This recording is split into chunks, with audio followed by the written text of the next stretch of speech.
Chapter 9. Lucy as a Work of Art. A few days after the engagement was announced, Mrs. Honeychurch made Lucy and her fiasco come to a little garden party in the neighborhood, for naturally she wanted to show people that her daughter was marrying a presentable man.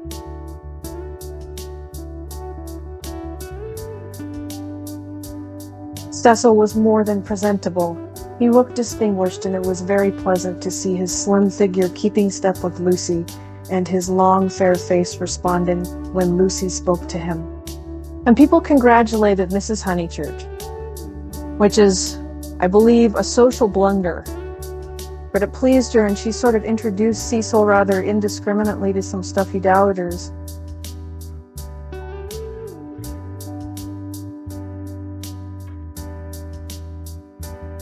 At tea, a misfortune took place. A cup of coffee was upset over Lucy's figured silk, and though Lucy feigned indifference, her mother feigned nothing of the sort, but dragged her indoors to have the frock treated by a sympathetic maid. They were gone some time, and Cecil was left with the dowagers.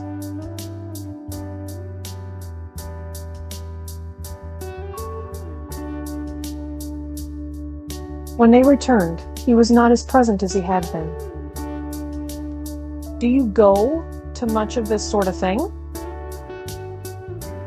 he asked when they were driving home. "Oh, now and then," said Lucy, who had rather enjoyed herself. "Is it typical of country society?" "I suppose so. Mother, would it be?" "Plenty of society," said Mrs. Honeychurch, who was trying to remember the hang of one of the dresses. Seeing that her thoughts were elsewhere, Cecil bent towards Lucy and said, "To me it seemed perfectly appalling, disastrous, portentous. I am so sorry that you are stranded." "Not that, but the congratulations. It is so disgusting, the way an engagement is regarded as public property, a kind of waste place where every outsider may shoot his vulgar sentiment. All those old women smirking. One has to go through it, I suppose. They won't notice us so much next time. But my point is that their whole attitude is wrong. An engagement, horrid word in the first place, is a private matter and should be treated as such. Yet, the smirking old women, however wrong individually, were racially correct. The spirit of the generations had smiled through them, rejoicing in the engagement of Cecil and Lucy because it promised the continuance of life on earth. To Cecil and Lucy, it promised something quite different. Personal love. Hence, Cecil's irritation and Lucy's belief that his irritation was just. "How tiresome," she said. "Wouldn't you have a skate to tennis?" "I don't play tennis, or at least not in public. The neighborhood is deprived of the romance of me being athletic. Such romance as I have is that of the Anglesey Italianata. Inglesi Italianata. Un diavolo incarnato. You know the proverb? She did not. Nor did it seem applicable to a young man who had spent a quiet winter in Rome with his mother. But Cecil, since his engagement, had taken to effect a cosmopolitan naughtiness, which he was far from possessing. "Well," said he, "I cannot help it if they do disapprove of me. There are certain irremovable barriers between myself and them, and I must accept them." "We all have our limitations, I suppose," said wise Lucy. Sometimes they are forced on us, though, said Cecil. He saw from her remark that she did not quite understand his position. How? It makes a difference, doesn't it? Whether we fully fence ourselves in or whether we are fenced out by the barriers of others. She thought a moment and agreed that it did make a difference. Difference? Cried Mrs. Honeychurch, suddenly alert. I don't see any difference. Fences are fences, especially when they are in the same place. We were speaking of motives, said Cecil, on whom the interruption jarred. My dear Cecil, look here. She spread out her knees and perched her card case on her lap. So this is me. That's Windy Corner. The rest of the pattern is the other people. Motives are all very well, but the fence comes here. We weren't talking of real fences, said Lucy, laughing. Oh, I see, dear. Poetry. He leant placidly back. Cecil wondered why Lucy had been amused. I tell you who has no fences, as he called them, she said, and that's Mr. Beebe. A parson fenceless would mean a parson defenseless. Lucy was slow to follow what people said, but quick enough to detect what they meant.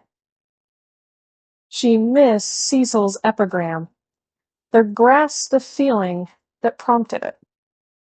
Don't you like Mr. Beebe? Miss she asked thoughtfully. I never said so, he cried. I consider him far above the average. I only denied. And he swept off on the subject of fences again. It was brilliant. Now, a clergyman that I do hate, said she, wanting to say something sympathetic. A clergyman that does have fences, and the most dreadful ones, is Mr. Eager, the English chaplain at Florence. He was truly insincere. Not merely the manner, unfortunate. He was a snob, and so conceited. And he did say such unkind things. What sort of things? There was an old man at the Bertolini, when he said had murdered his wife. Perhaps he had. No. Why? No. Well, he was such a nice old man, I'm sure. Cecil laughed at her feminine inconsequence. Well, I did try to sift the thing. Mr. Eager would never come to the point. He prefers it vague, said the old man had practically murdered his wife, had murdered her in the sight of God. Hush, dear, said Mrs. Honeychurch, absently. But isn't it intolerable that a person whom we're told to imitate should go round spreading slander? It was, I believe, chiefly owing to him that the old man was dropped. People pretended he was vulgar, but he certainly wasn't that. Poor old man. What was his name? Harris, said Lucy glibly. Let's hope that Mrs. Harris there. Warn't no sick person, said her mother. Cecil nodded intelligently. Isn't Mr. Neighbor, Eager, a parson of the cultured type? He asked. I don't know. I hate him. and I've heard him lecture on Jackto. I hate him. Nothing can hide a petty nature. I hate him. My goodness gracious me, child, said Mrs. Honeychurch. You'll bowl my head off.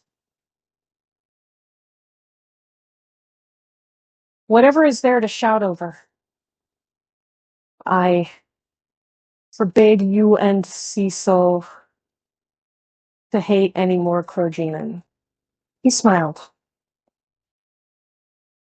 There was indeed something rather incongruous in Lucy's moral outburst over Mr. Eager. It was as if one should see the Leonardo on the ceiling of the Sistine. He longed to hint to her that not here lay her vocation, that a woman's power and charm reside in mystery, not in muscular rant. But possibly rant is a sign of vitality. It mars the beautiful creature, but shows that she is alive. After a moment, he contemplated her flushed face and excited gestures with a certain approval. He forebore to repress the sources of youth. Nature, simplest of topics, he thought, lay around them. He praised the pine woods, the deep laths of bracken, the crimson leaves that spotted the hurt bushes, the serviceable beauty of the turnpike road. The outdoor world was not very familiar to him, and occasionally he went wrong in a question of fact. Mrs. Honeychurch's mouth twitched when he spoke of the perpetual green of the larch. I count myself a lucky person, he concluded. When I'm in London, I feel I could never live out of it. When I'm in the country, I feel the same about the country. After all, I do believe that birds and trees in the sky are the most wonderful things in life, and that the people who live amongst them must be the best. It's true that in 9 cases out of 10, they don't seem to notice anything. The country gentleman and the country laborer are each in their way the most depressing of companions. Yet they may have a tacit sympathy with the workings of nature, which is denied to us of the town. Do you feel that, Mrs. Honeychurch? Mrs. Honeychurch started and smiled. She had not been attending.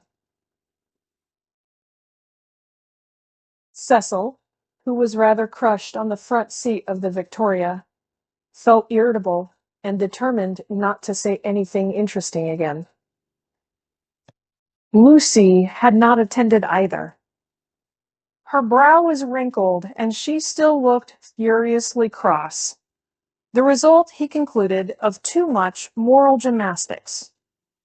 It was sad to see her thus blind to the beauties of an August wood. "Come down, O maid, from yonder mountain height," he quoted, and touched her knee with his own. She flushed again and said, "What height?" "Come down, O maid, from yonder mountain height, with pleasure lives in height," the shepherd sang, "in height and in the splendor of the hills." Let us take Mrs. Honeychurch's advice and hate clergymen no more. "What's this place?" "Summer Street, of course," said Lucy, and roused herself. The woods had opened to leave space for sloping, triangular meadow. Pretty cottages lined it on 2 sides, and the upper and 3rd side was occupied by a new stone church, expensively simple, a charming shingled spire. Mr. Beevy's house was near the church. In height, it scarcely exceeded the cottages. Some great mansions were at hand, but they were hidden in the trees. The scene suggested a Swiss Alp rather than the shrine and center of a leisured world, and was marred only by two ugly little villas, the villas that had competed with Cecil's engagement, having been acquired by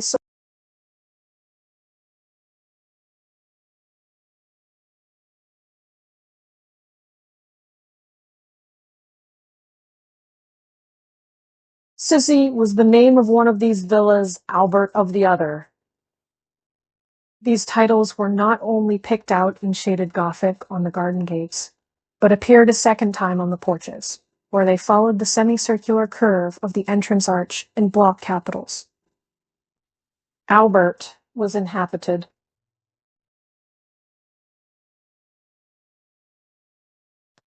His tortured garden was bright with geraniums and lobelias and polished shells. His little windows were chastely swamped in Nottingham lace. Sissy was to let. 3 notice boards belonging to Dorking agents lolled on her fence and announced a not surprising fact. Her paths were already weedy. Her pocket handkerchief of a lawn was yellow with dandelions. The place is ruined, said the ladies mechanically. Summer Street will never be the same again. As the carriage passed, Sissy's door opened, and a gentleman came out of her. "Stop!"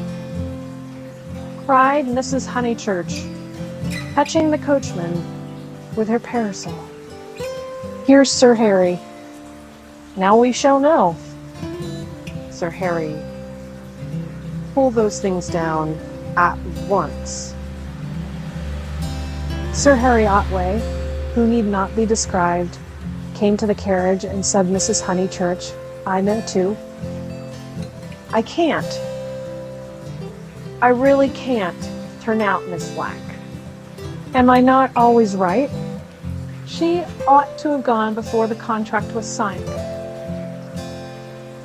Does she still live rent-free, as she did in her nephew's time? But what can I do?"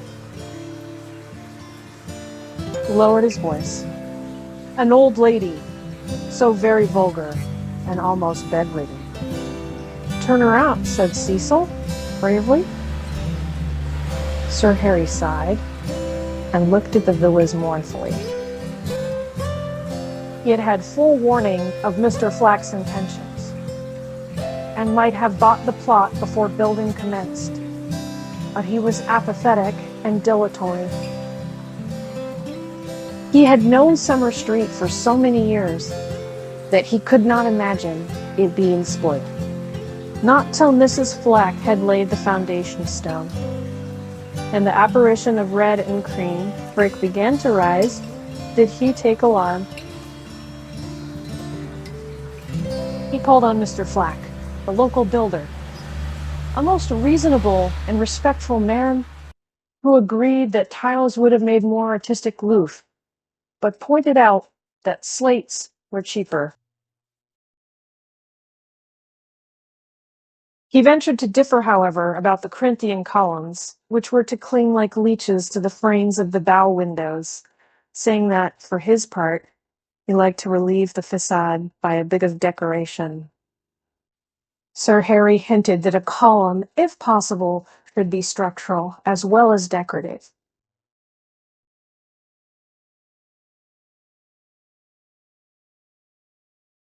Mr. Flack replied that all the columns had been ordered, adding in all the capitals different. One with dragons in the foliage, another approaching to the Ionian style, another introducing Mrs. Flack's initials. Everyone different. For he had read his Ruskin.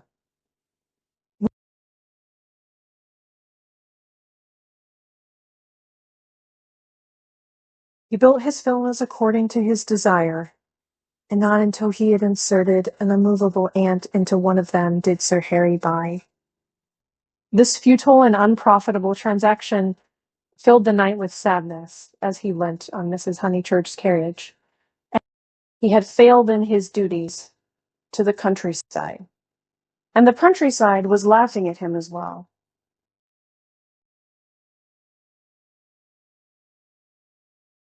He had spent money, and yet Summer Street was spoilt as much as ever.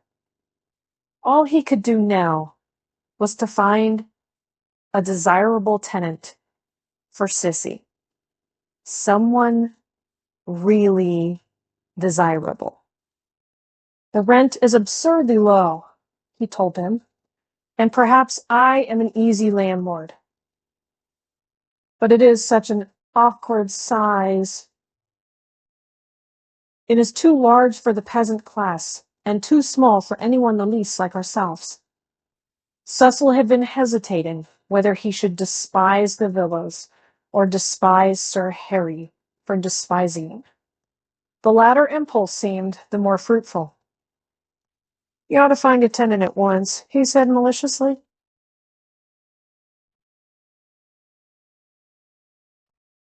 It would be a perfect paradise for a bank clerk. Perfect and community, or well-known favorite liberal. But exactly, said Sir Harry excitedly. That is exactly what I fear, Mr. Vyse. It will attract the wrong type of people. The train service has improved, a fatal improvement to my mind. And what are 5 miles from a station in these days of bicycles? Rather, a strenuous clerk it would be, said Lucy. Cecil, who had his full share of medieval mischievousness, replied that the physique of the lower middle classes was improving at a most appalling rate. She saw that he was laughing at their harmless neighbor, and roused herself to stop him. Sir Harry, she exclaimed, I have an idea. How would you like spinsters? My dear Lucy, it would be splendid. Do you know any such?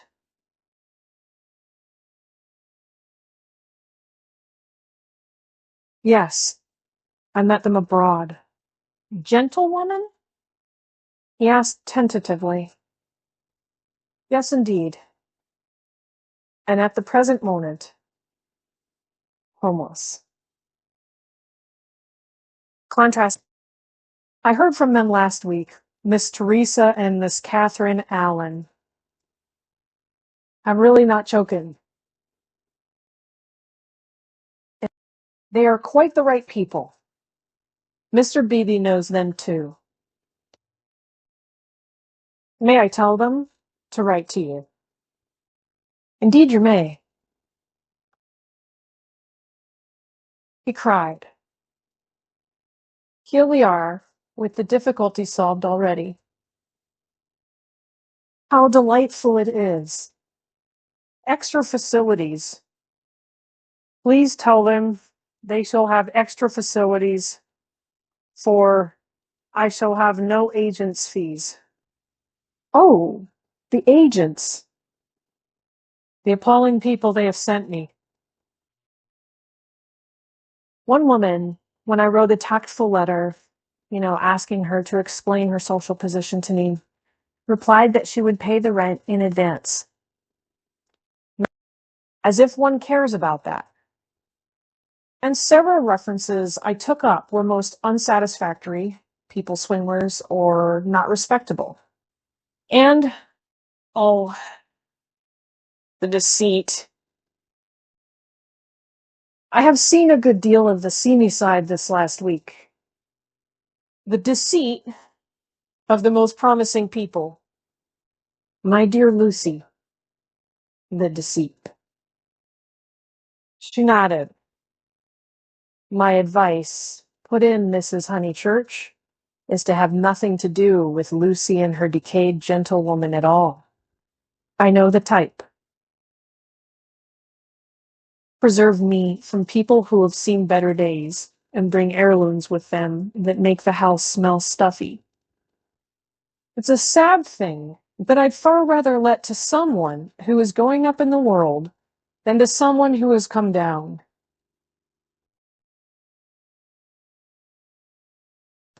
I think I follow you, said Sir Harry. But it is, as you say, a very sad thing. The Misses Allen aren't that, cried Lucy. Yes, they are, said Cecil. I haven't met them, but I should say they were a highly unsuitable addition to the neighborhood. Don't listen to him, Sir Harry. He's tiresome.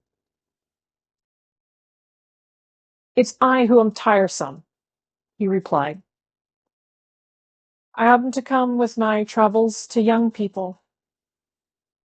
But really, I am so worried that Lady Otway will only say that I cannot be too careful, which is quite true, but no real help. Then may I write to my Mrs. Allen?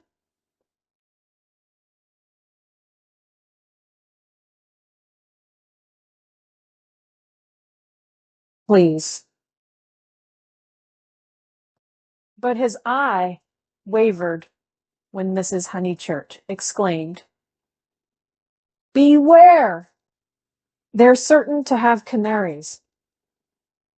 Sir Harry, beware of canaries. They spit the seed out through the bars of the plages, and in the mice come. Beware of women altogether. Only led to a man, really. He murmured gallantly, though he saw the wisdom of her remark. Men don't gossip over teacups. If they get drunk, there is an end of them. They lie down comfortably and sleep it off. If they're vulgar, they somehow keep it to themselves. It doesn't spread so. Give me a man, of course, provided he's clean.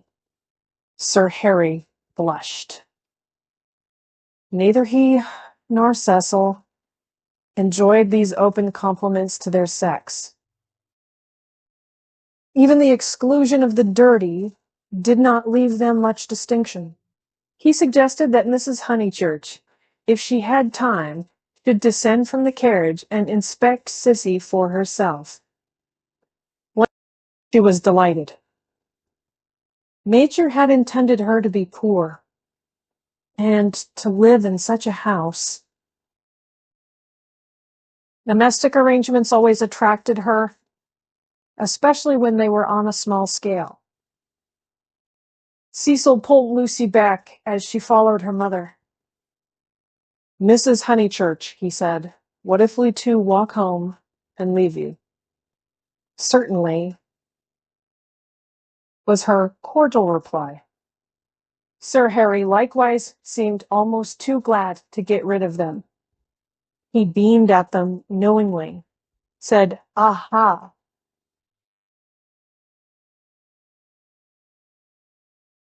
Young people, and then hastened to unlock the house. Hopeless Bulgarian, exclaimed Cecil, almost before they were out of earshot. Oh, Cecil, I can't help it. It would be wrong not to loathe that man. He isn't clever, but really he is nice. No, Lucy, he stands for all that is bad in country life. In London, he would keep his place. He would belong to a brainless club, and his wife would give brainless dinner parties. But down here, he acts the little god with his gentility and his patronage and his sham aesthetics, and everyone, even your mother, is taken in. All that you say is quite true, said Lucy, though she felt discouraged. I wonder whether matters so very much. It matters supremely. Sir Harry is the essence of that garden party. Oh, goodness. How cross I feel. How I do hope he'll get some vulgar tenant in that villa, some woman so really vulgar that he'll notice it. Gentlefolks.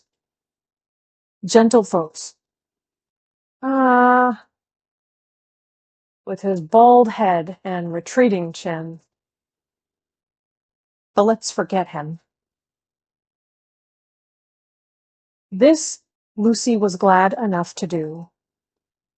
If Cecil disliked Sir Harry Otway and Mr. Beebe, what guarantee was there that the people who really mattered to her would escape? For instance, Freddie. Freddie was neither clever, nor subtle, nor beautiful. And what prevented Cecil from saying any minute, "It would be wrong not to loathe Freddie"? And what would she reply? Further than Freddie she did not go. But he gave her anxiety enough. She could only assure herself that Cecil had known Freddie some time, and that they had always got on pleasantly, except perhaps during the last few days, which was an accident, perhaps. "Which way shall we go?" she asked him. Nature, simplest of topics, she thought, as around that Summer Street lay deep in the woods, and she had stopped where a footpath diverged from the highroad. Are the two ways? Perhaps the road is more sensible. As we're got up smart. I'd rather go through the wood, said Cecil, with that subdued irritation that she had noticed in him all the afternoon. Why is it, Lucy, that you always say the road? Do you know that you have never once been with me in the fields or the wood since we were engaged? Haven't I?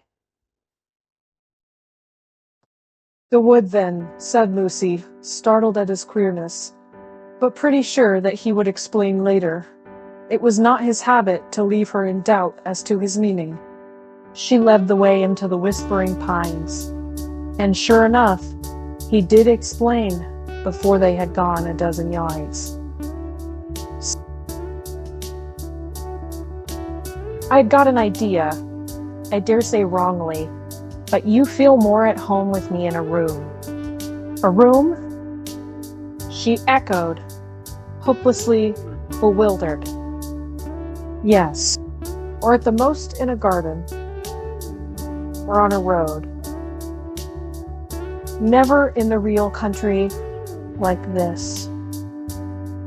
Oh, Cecil, whatever do you mean? I have never felt anything of the sort.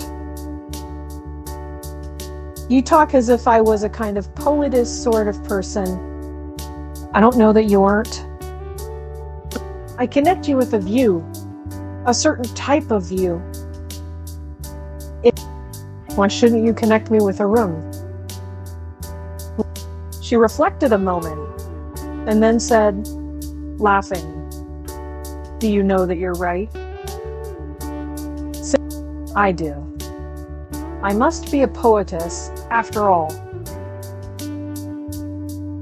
When I think of you, it's always as in a room.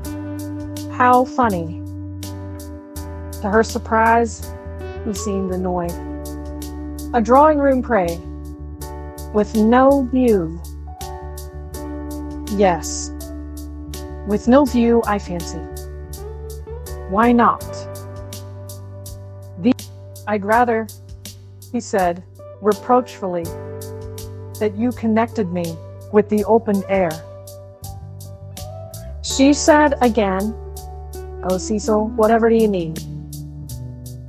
As no explanation was forthcoming, she She shook off the subject as too difficult for a girl and led him further into the wood, pausing every now and then at some particularly beautiful or familiar combination of the trees.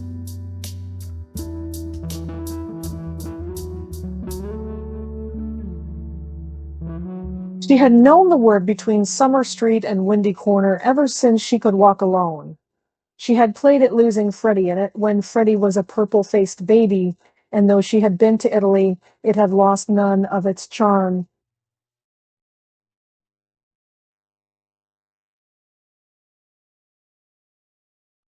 Presently, they came to a little clearing among the pines, another tiny green Alp, solitary this time, and holding in its bosom a shallow pool.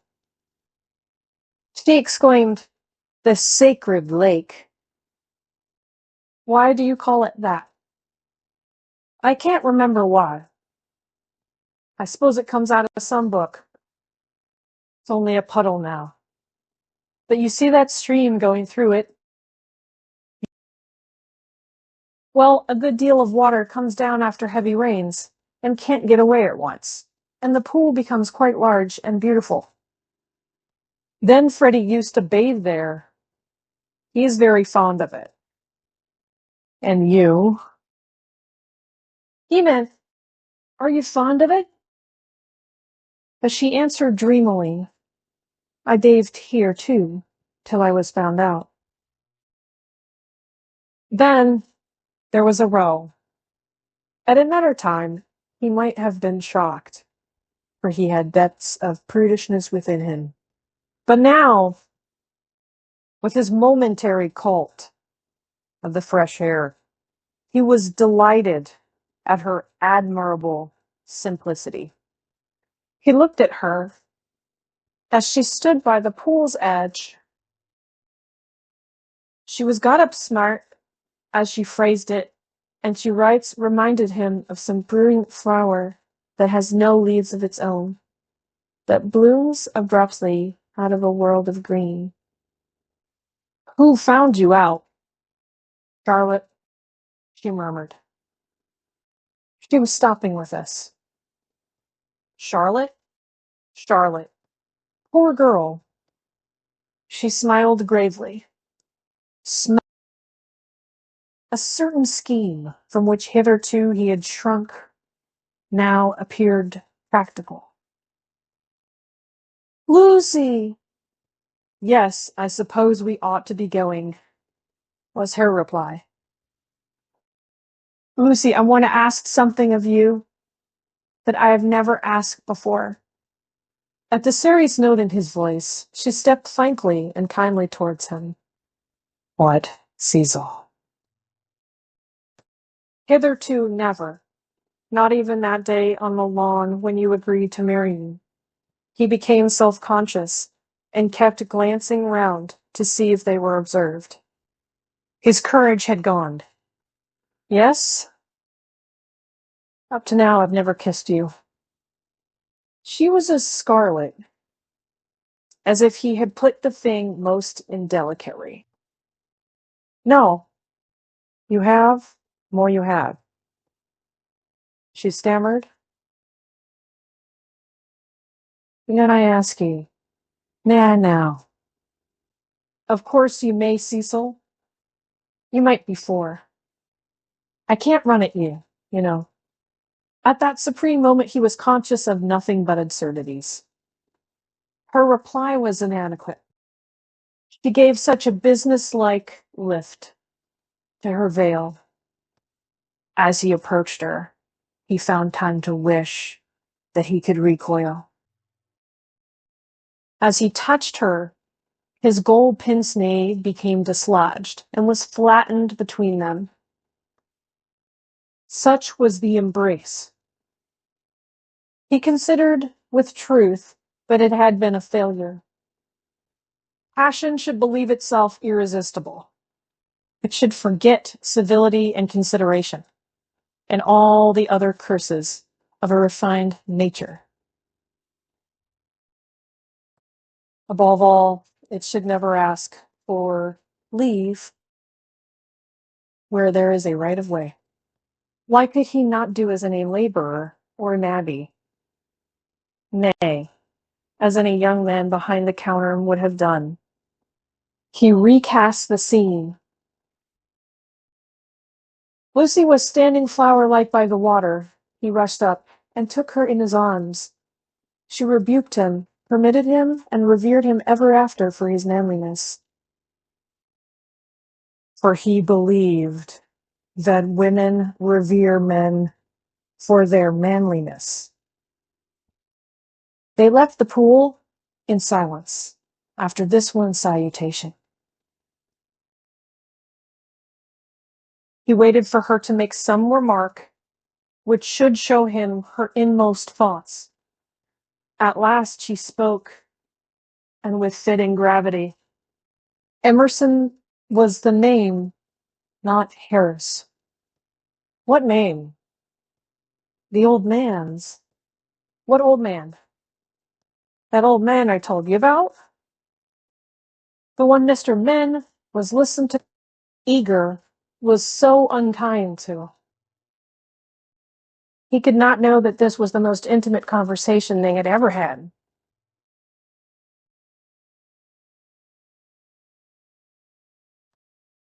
The society out of which Cecil proposed to rescue Lucy was perhaps no very splendid affair, yet it was more splendid than her antecedents entitled her to.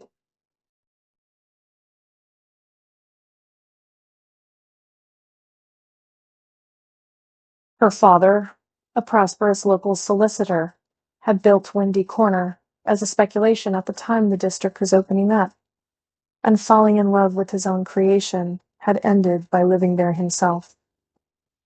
Soon after his marriage, the social atmosphere began to alter.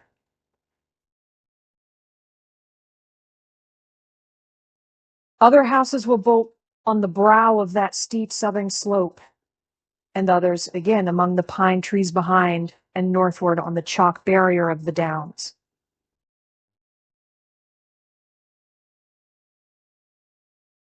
Most of these houses were larger than Windy Corner and were filled by people who came not from the district, but from London, and who mistook the Honeychurches for the remnants of an indigenous aristocracy.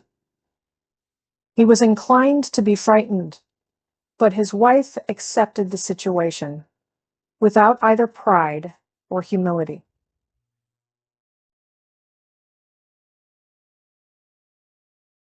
I can't think what people are doing, she would say, but it is extremely fortunate for the children. She called everywhere. Her calls were returned with enthusiasm, and by the time people found out that she was not exactly of their milieu, they liked her, and it did not seem to matter. When Mr. Honeychurch died, he had the satisfaction, which few honest solicitors despise, of leaving his family rooted in the best society obtainable. The best obtainable.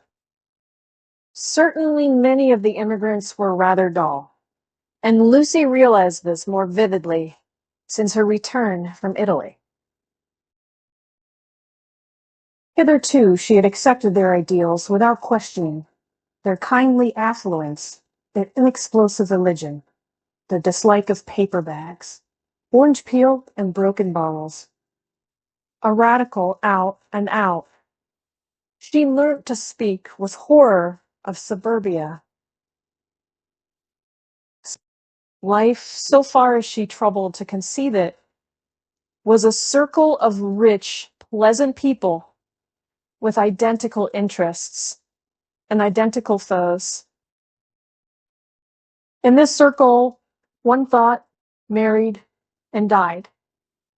Outside, it were poverty and vulgarity forever trying to enter, just as the London fog tries to enter the pine woods pouring through the gaps in the northern hills. But in Italy, where anyone who chooses may warm himself in equality, as in the sun, this conception of life vanished. Her senses expanded. She felt that there was no one whom she might not get to like, that social barriers were irremovable, doubtless, but not particularly high. You jump over them just as you jump into a peasant's olive yard in the Apennines, and he is glad to see you. She returned with new eyes. So did Cecil. But Italy had quickened Cecil, not to tolerance but to irritation. He saw that the local society was narrow, but instead of saying, "Does that very much matter?" he rebelled and tried to substitute for it the society he called broad. He did not realize that Lucy had consecrated her environment by the thousand little civilities that create a tenderness in time, and that though her eyes saw its defects, her heart refused to despise it entirely.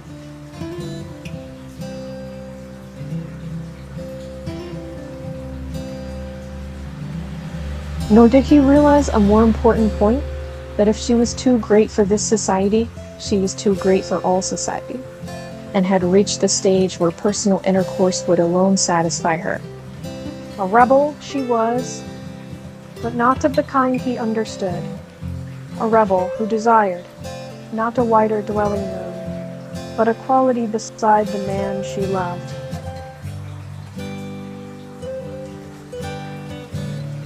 Her Italy was offering her the most priceless of all possessions, her own soul. Playing Bumble Puppy with Minnie Beebe, niece to the rector, and age 13, an ancient and most honorable game, which consists in striking tennis balls high into the air so they fall over the net.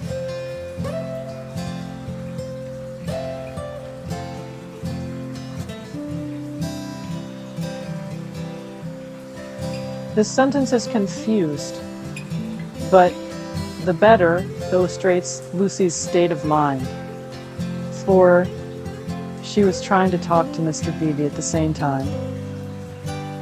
Oh, it has been such a nuisance. First he, then they, no one knowing what they wanted, and everyone so tiresome. But they really are coming now, said Mr. Beebe. I wrote to Miss Teresa a few days ago. She was wondering how often the butcher called, and my reply of once a month must have impressed her favorably. They are coming. I heard from them this morning. I shall hate those Miss Allens. Mrs. Honeychurch cried. Just because they're old and silly, one's expected to say, "How sweet." I hate their if, ing, and button, and ing. And poor Lucy, serve her right, one to a channel.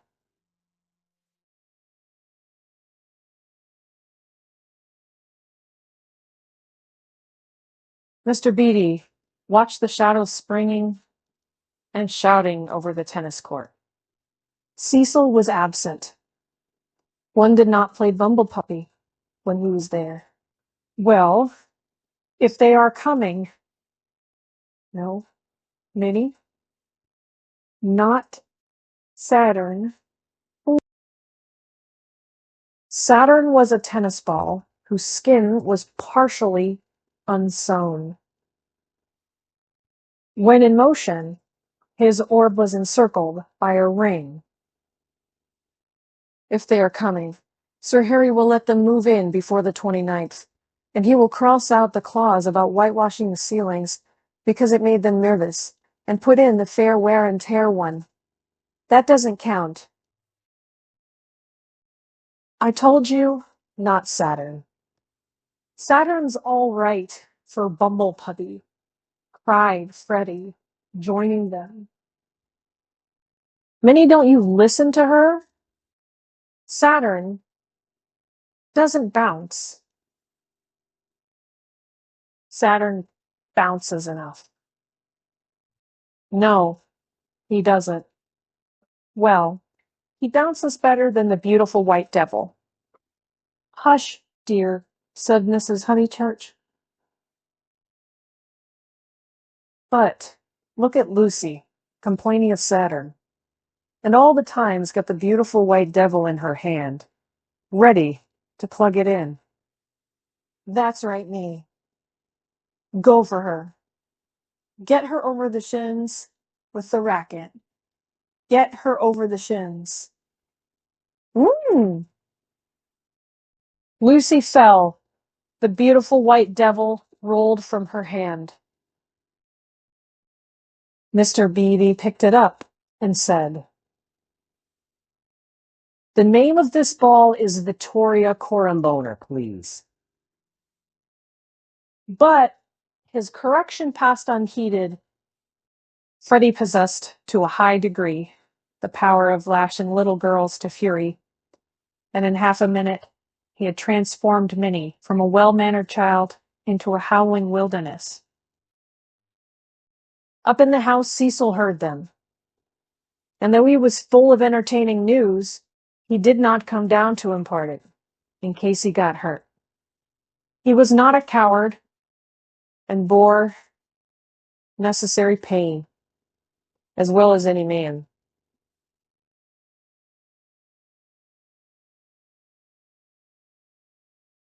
But he hated the physical violence of the young.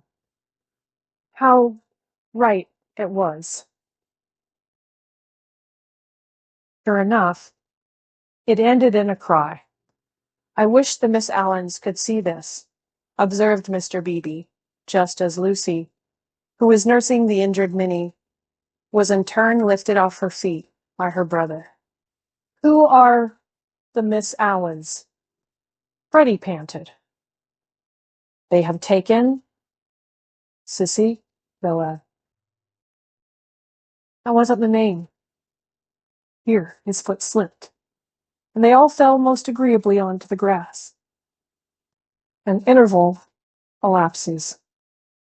"Wasn't what Maine?" asked Lucy, with her brother's head in her lap. "Allen wasn't the name of the people Sir Harry's let to." "Nonsense, Freddie. You know nothing about it." "Nonsense yourself. I've this minute seen him. He said to me, 'Honeychurch, Freddie was an indifferent mimic. Absolutely awesome. Design. I have at last procured really desire rebel tenets,' I said. 'Hooray, old boy,' and slapped him on the back. 'Exactly. The Miss Allens? Rather not. More like Anderson.' Oh, good gracious. There isn't going to be another model." Mrs. Honeychurch exclaimed, "Do you notice, Lucy, I'm always right?" And I said, "Don't interfere with Sissy Zilla. I'm always right." "I'm quite uneasy at being always right so often." "It's only another muddle of Freddie's. Freddie doesn't even know the name of the people he pretends have taken it instead." "Yes, I do. I've got it. Emerson." "What name?" "Emerson. I'll bet you anything you like." "What a weathercock Sir Harry is," said Lucy quietly. "I wish I had never bothered over it at all." And she lay on her back and gazed at the cloudless sky. Mr. Beebe, his opinion of her rose daily, whispered to his niece that that was the proper way to behave if any little thing went wrong. Meanwhile, the name of the new tenants had diverted Mrs. Honeychurch from the contemplation of her own abilities. "Emerson, Freddie? Do you know what Emersons they are?" "I don't know whether they're any Emersons, retorted Freddie, who was Democratic. Like his sister, and like most young people, he was naturally attracted by the idea of equality, and the undeniable fact that there are different kinds of Emersons annoyed him beyond measure. I trust they are the right sort of person. All right, Lucy. She was sitting up again. I see you looking down your nose and thinking your mother's a snob. But there's a right sort and a wrong sort, and it's affectation to pretend there isn't. Emerson's a common enough name, Lucy remarked. She was gazing sideways. Seated on a promontory herself, she could see the pine-clad promontories descending one beyond another into the yield. The further one descended the garden. The more glorious was this lateral view. I was merely going to remark, Freddie, that I trusted. They were no relations of Emerson, the philosopher, a most trying man. Pray, does that satisfy you? Oh yes, he grumbled. And you will be satisfied too, for they're friends of Cecil. So, elaborate irony, you and the other country families will be able to call in perfect safety. Cecil? Exclaimed Lucy. Don't be rude, dear, said his mother placidly. Lucy, don't screech. It's a new bad habit you're getting into. But has Cecil, friends of Cecil's, he repeated, and so really desire rebel. Honeychurch, I had just telegraphed to them. She got up from the grass. It was hard on Lucy. Mr. Beebe sympathized with her very much.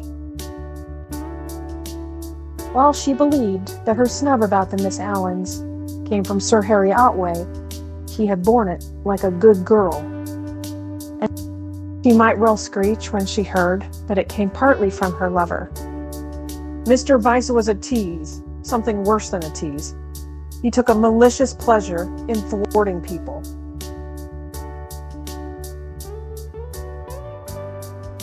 The clergyman, knowing this, looked at Miss Honeychurch with more than his usual kindness.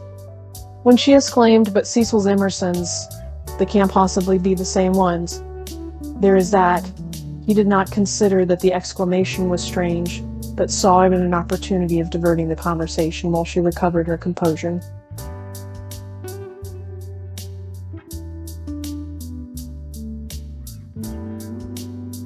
He diverted it as follows. The Emersons who were at Florence. Do you mean? No, I don't suppose it will prove to be them. And it is probably a long cry from them to friends of Mr. Vyse's.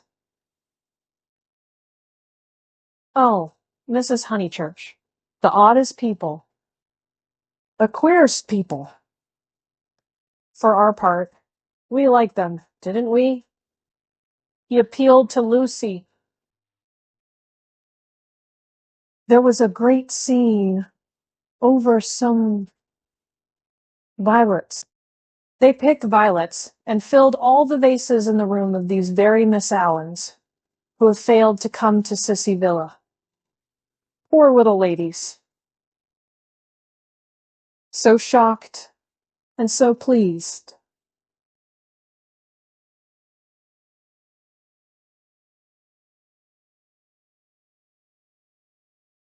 It used to be one of Miss Catherine's great stories.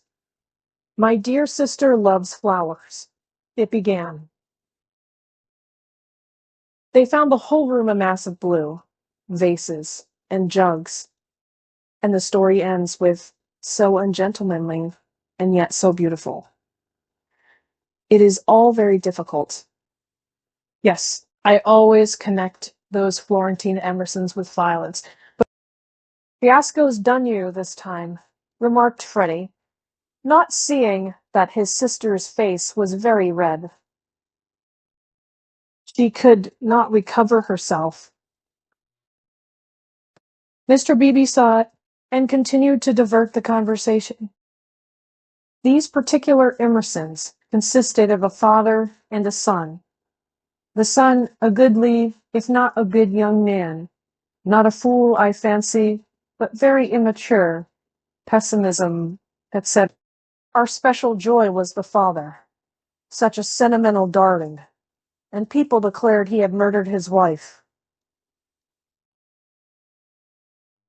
In his normal state, Mr. Beebe would never have repeated such gossip, but he was trying to shelter Lucy in her little trouble. He repeated any rubbish that came into his head.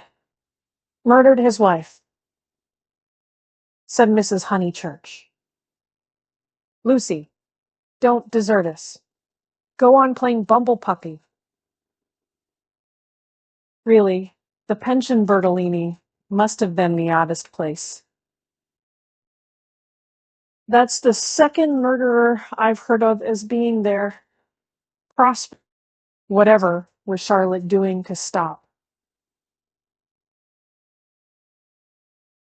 By the by, we really must ask Charlotte here some time. Mr. Beebe could recall no second murderer.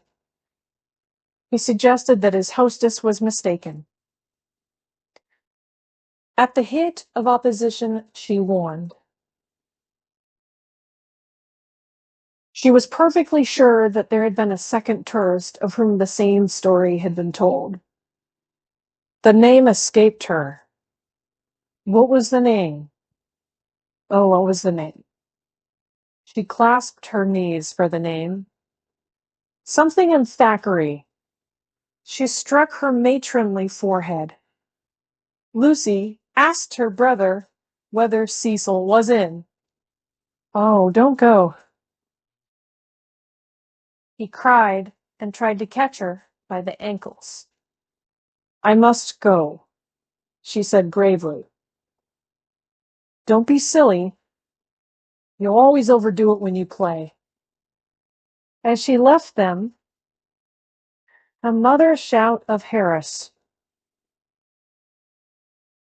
shivered the tranquil air and reminded her that she had told a lie and had never put it right. Such a senseless lie, too. Yet it shattered her nerves and made her connect these Emersons, friends of Cecil's, with a pair of nondescript tourists. Hitherto truth had come to her naturally. She saw that for the future she must be more vigilant and be absolutely truthful. While at all events, she must not tell lies. She hurried up the garden, still flushed with shame. A word from Cecil would soothe her, she was sure. Cecil. Hello. And then, firm sanction to judgment? He just don't have these smoking limbs, and he seemed in high spirits. I was hoping you'd come. I heard you all bear gardening, but there's better fun up here. Even I have won a great victory for the comic Nears. George Meredith's right. The cause of comedy and the cause of truth are really the same. And even I, have found tenants for the distressful Sissy Villa. Don't be angry. Don't be angry. You'll forgive me when you hear it all.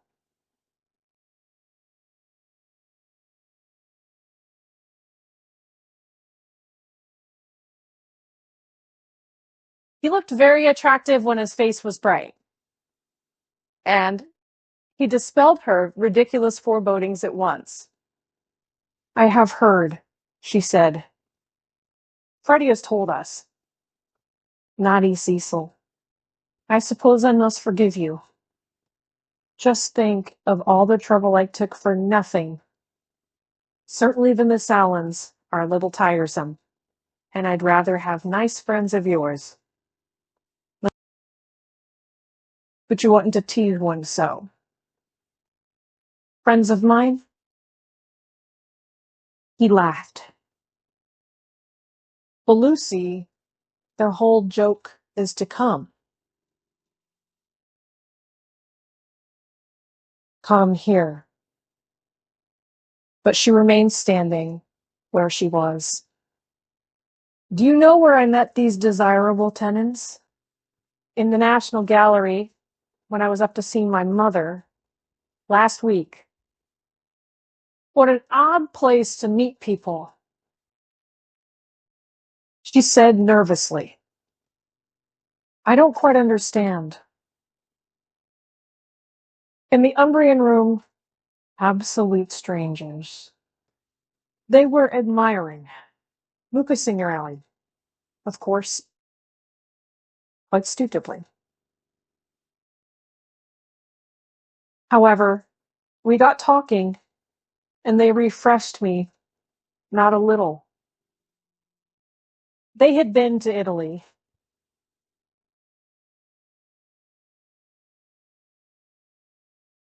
But Cecil proceeded hilariously.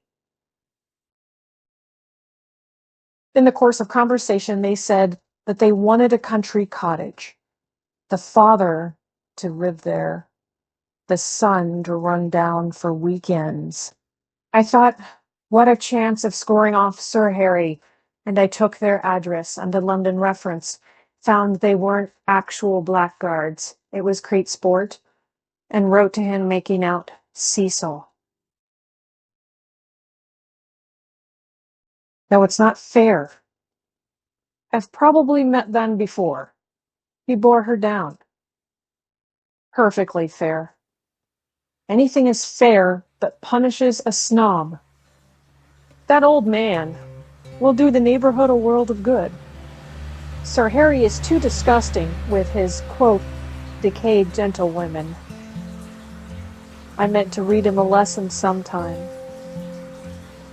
No, Lucy, the class is all a mix, and before long you'll agree with me. Well, there ought to be intermarriage. All sorts of things. I believe in democracy. No, you don't, she snapped. You don't know what the word means. He stared at her and felt again that she had failed to be Leonardesque. No, you don't. Her face was inartistic, that of a peevish virago. It isn't fair, Cecil. I blame you. I blame you very much indeed. You have no business to undo my work about the Miss Allens and make me look ridiculous. You call it scoring off Sir Harry, but do you realize that it is all at my expense? I consider it most disloyal of you. He left him. Temper. He thought, raising his eyebrows. No, it was worse than temper snobbishness. As long as Lucy thought that his own smart friends were supplanting the Miss Allens, she had not minded. Well, he perceived that these new tenants might be of value educational. He would tolerate the father and draw out the son who was silent. In the interest of the comic muse and of truth, he would bring them to Windy Corner.